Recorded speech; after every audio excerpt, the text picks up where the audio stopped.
I've been waiting for this game for a while, and now that it's here, it did not disappoint. South of Midnight is a very artistic game that uses stop motion, which is something I'm not used to seeing within games. It even has this gorgeous handmade stop motion opening before the main menu, which is cool. But yeah, the game has stop motion to it. Now, if you aren't into that, there are options to turn it off. I didn't do that because I want to enjoy the experience as the creators created it, but I'm sure there are legitimate reasons to want to turn it off. I was actually surprised by how many options there were. Like, I didn't just pick subtitles, I also got to pick subtitle size and background. Like, goddamn, I can't wait to choose the font next. But for real, I do appreciate it because I hate when subtitles are too fucking tiny. Now, this game's really good, but I'm going to be spoiling stuff, so if you are someone who is just here to find out if this game is worth a buy, the answer is yes, it is. Or get it on Game Pass. That's how I played it. I played it on Game Pass, I loved it, and then I bought it anyway. So, South of Midnight is a action-adventure hack-and-slash platformer with some small puzzle elements. You play as Hazel Flood, a newly adult living with her mama while a hurricane is coming. And well, it turns out the hurricane ended up taking your house where you were out checking on your neighbors. And now, it is a journey to find and rescue your mama now that the hurricane has died down.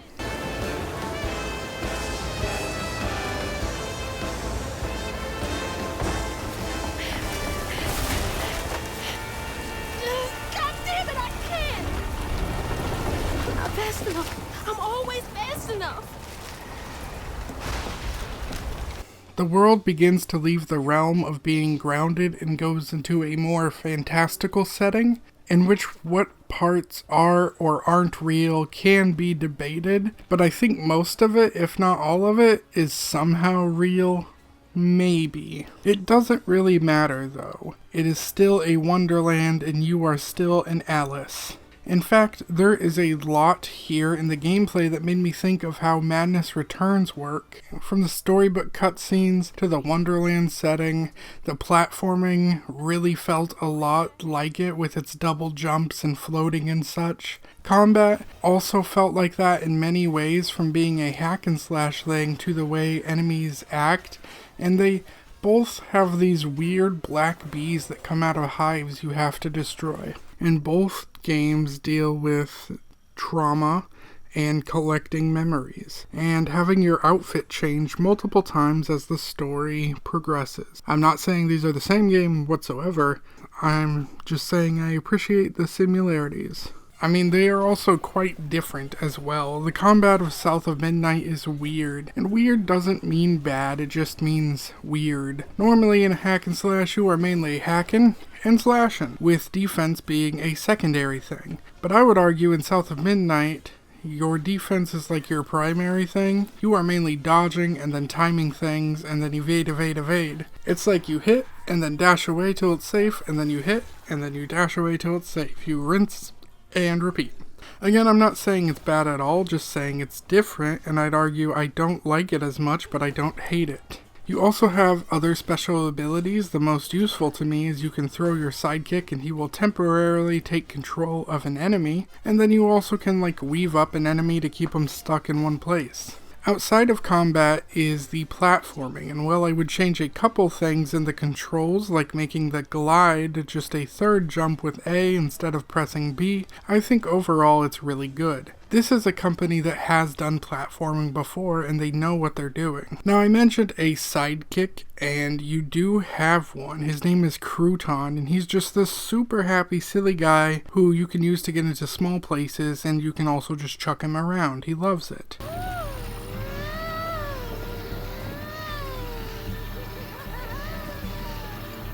I think he's enjoying that a bit too much.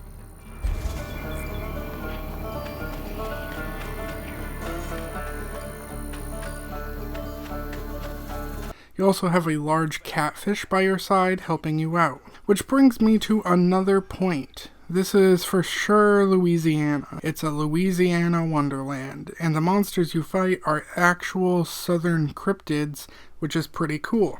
I didn't even realize how many states have their own cryptids, but yeah, these are based on various cryptids from the South USA. Now, they aren't exactly the same, they are different than the actual ones, sort of like a remix, which is great, but also sucks for me because I'm just learning about these now, so now I know the remix instead of the original. Like Two-Toed Tom, he's not nearly this big, and the Rougarou is not a bird, he is a werewolf, and I just learned about that too, because he was in Mafia 3. But like, these aren't deal-breaking changes, these are the game's own versions of the cryptids. It also borrows not just from that, but also a lot of southern spiritual and superstitious stuff that exists in real life too, such as bottle trees. Hey, get out of here, you damn boo hag! Boo what? Yeah, I saw you jumping through the air back there. Ain't no one but a boo hag can do that. They ain't gonna steal my soul while I sleep. Look, I'm sorry. I need a bottle. Yeah? Even you're not a boo hag, come up on this porch and prove it. I know full well you boo hags can't abide the color blue. See? I ain't no boo hag. Well, maybe you ain't. And while I love all this inspiration, where it hits most for me is the music, because my god is the music incredible. I finished the game, but I still listen to Two-Toed Tom, the song, like once a week, and I bet they could sell the soundtrack separately if they aren't already doing it. Angry clouds roll on the far horizon. Sick green sky and tornadoes colliding. How much longer until the river's rising? Birds fall silent and the critters are hiding when mucky swamps and dusty lands colliding. Shit, there he goes! The storm has stung, but the river's raging. Long day's been just contemplating what will be when you are sinking. Pulled down by your secret sitting under waters deep and unforgiven. The past make clear there's no denying what stirs up what's long forgotten, twisted things. Alright, let's rapid fire some thoughts before I wrap this up. The final boss is Kushma, and it was a little disappointing as it's less of a boss and more of a final challenge of enemies. However, the game does have its bosses and they aren't bad. It'll just take you a minute to figure out how they work. Although, sometimes the game kind of tells you, like here in this cutscene, the Rougarou pulls his arm back and swings it at you, and you gotta dodge. You see that in cutscene? And that's exactly how it is in the game as well. Hey, watch it! So I like when the game is like teaching you stuff like that. I think it's really cool. The game also deals with trauma and abuse, so if you are not in a headspace for that, you might want to hold off before playing till you are good. I love the design of Huggin' Molly. She's a dope-ass spider monster.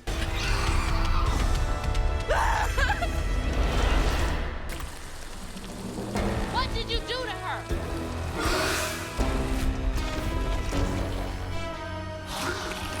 We're gonna regret that.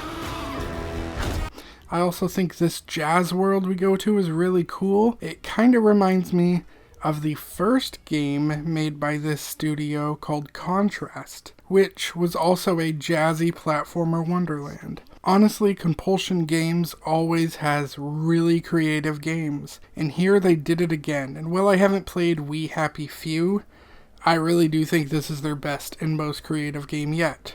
Also, your grandma is the main villain, and she's like a weaver, except for she's also not a weaver, and she's a false weaver and a bad guy. Overall, the game's really good. I don't see this kind of style of game come out as much anymore, which is a real shame. And by this style, I don't mean the art style. I mean the actual like gameplay and stuff. I'm glad to see it return. This was an absolute joy to play.